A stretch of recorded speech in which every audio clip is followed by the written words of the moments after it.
But then on a deeper level, and people are calling me a hypocrite because I had complimentary things to say about Charlie, even though he was my adversary in politics. But I don't see it as a contradiction. I disagreed with him. I still disagree with the things he said. And my views on him from a professional point of view hasn't changed.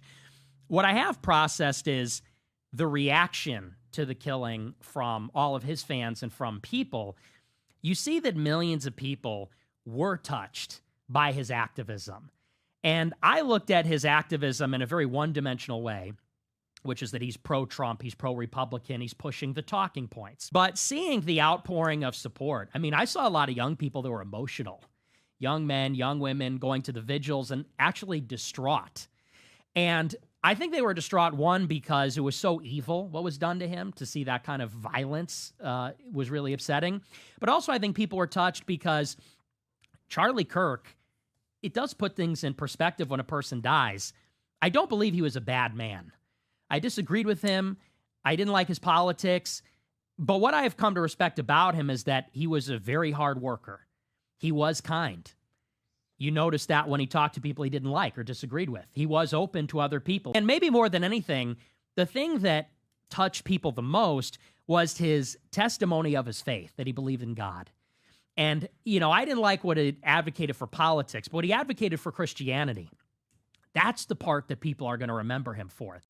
And I think that, when you see someone die like that, the reason it's jarring for people is because we realize that we're all going to die suddenly, unexpectedly, And when you see someone like that cut down so viciously, you realize how life is so fragile and it's so temporary and it's so short. Any day we could all die.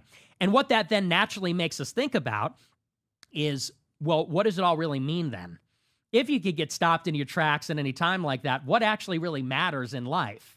And what mattered about Charlie, when you see in the end, is it's not actually the times when he was maybe taking the piss and saying, what is a woman? It's the times when he was sincerely professing his faith, talking about moral virtues and the moral virtues that he lived in his deeds. And so to me, I guess it was a change in perspective, kind of realizing everybody asks the same question: how will I be remembered?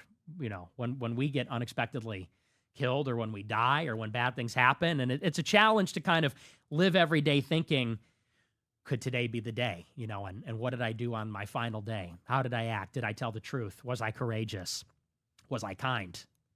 Not just to my friends and my family, but also to my enemies. So I think it brought people to the center a little bit, centered in a spiritual sense.